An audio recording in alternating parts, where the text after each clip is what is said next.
Hey people, sorry for the late post today. It is a Monday, and nobody's particularly motivated on a Monday, even if it's a Monday that we've been stuck in isolation for over a week. Okay, actually, I was a little bit motivated this morning. It just wasn't the kind of motivation that got me in front of the computer talking to you guys right away. No offense, but I got up this morning, and I don't mean to brag, but I got a little workout in, doing some Les Mills on demand, body pump, working the guns. I'm not going to show them off right now because I don't want to scare you away. So let's just say I'm looking good. Honestly, I am working out a lot more now that I'm stuck at home than I was before, but that's beside the point. So today I wanted to talk to you about what we're going to be doing for class because I do have a new quarantine assignment for you today. I've decided that the theme of today is movies. Okay, I'm sure a lot of you are watching a lot of Amazon Prime and Disney Plus and Netflix and Hulu, and all the streaming services are getting a lot of business right now. So that made me think, what is it about movies that we love so much? Like, we don't just watch movies, we experience movies. It's a lot like when people read a good book. If you're an avid reader, it pulls you in and you get caught up in the characters, and you feel the emotions that the characters are feeling, and the thrill and the horror, the terror, all that kind of stuff. And so movies are a lot like literature, but they're more visual, obviously. So in that vein, I'm going to have you do, and don't let this scare you away here, but I'm going to have you do a thematic analysis of your favorite movie or movies. Now, I'm not talking about doing a full essay, so calm down. It's going to be all right. In fact, you don't have to write anything at all if you don't want to. You could just send me a video because that would work. I mean, you're all sitting in front of your computers right now. You probably have a webcam. So why not just do back to me what I'm doing to you right now and just natter on and on about whatever and have it be a little bit focused on the movie. All right. So for example, I want you to try to figure out what your favorite one or two movies are, maybe three. And I want you to think about what ties those movies together. Like, is there a common thread? Is there a theme? Is there a motif? Is there something about the way the characters develop? Is the genre what draws you to it? Are you a horror person?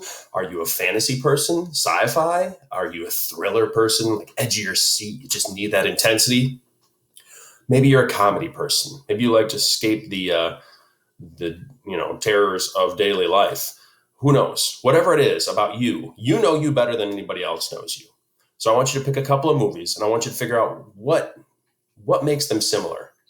Like, is there a theme? Is the genre the same? The experiences that characters have? Is it the music? What is it? Okay. And just tell me. Give me a brief synopsis of one or two movies. Tell me who's in them, what the name is, that sort of stuff, what it's about.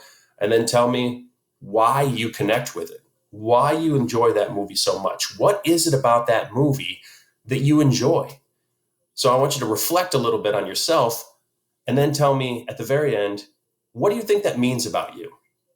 Okay, for example, one of my favorite movies, well, I got a lot of favorite movies. I'm going to narrow it down a little bit to Disney and animated movies for now. They're not always my favorite, but they're usually pretty good. Harry Potter movies, I don't want to spoil those, but oof. Let's go with Wreck-It Ralph. Okay, that's simple enough. Most people have seen it. There's a little bit of a spoiler in this, so if you haven't seen Wreck-It Ralph, don't watch this, what I'm about to say. But Wreck-It Ralph, in the end, he turns from being a bad guy to a good guy, right? Just because you're a bad guy doesn't mean you're a bad guy, huh? That's a pretty good Zangief impression. Extra credit to anybody who even knows what Zangief comes from without looking it up. But anyway, in the end, Ralph sacrifices himself, or at least tries to sacrifice himself, to save Vanellope. And anytime I'm watching a movie and a character is willing to sacrifice themselves for someone else to defend an innocent life, it gets me, man. I don't know what it is, but I feel my throat start to tighten up. My breathing stops a little bit, and it's like dust gets in my eyes or something. It's crazy, there always seems to be dust, or like somebody's cutting onions, because all of a sudden I'm crying every time that happens. No exception. Every time I watch it too. I could watch Wreck-It Ralph right now. I could watch the ending. I could be watching it right now, and you guys could watch me, and I'd be crying. There's a scene in Moana like that. There's a scene Toy Story 3. Oh my God. Oh my God. Anyway, before I get too off on a tangent about movies, back to you. What movie do you love? Why do you love it? And what does that say about you as a person, do you think? What does it say about me that I like movies where people sacrifice themselves to protect others? Does that mean that I have a hero complex that I really, really like to be able to save someone's life? Absolutely.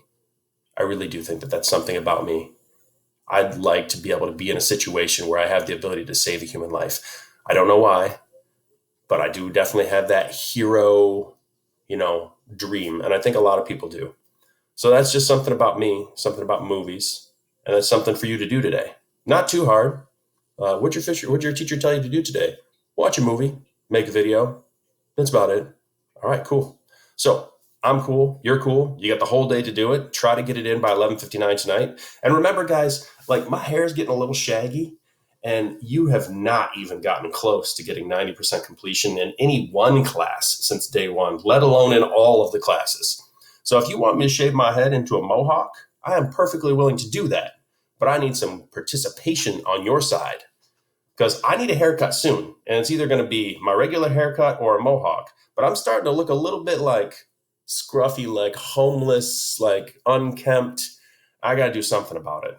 So the ball's in your court. You want me to have a mohawk and a scruffy beard? Get your work done. Get everybody in your class to get their work done. Reach out. Get everybody involved. Let's see if we can get some engagement and some connectivity back. Week 2. We got this, baby. Get motivated. All right. That's all I got for you today. So drink lots of water, wash your hands, and if you can, get a workout in so you can end up looking good like me.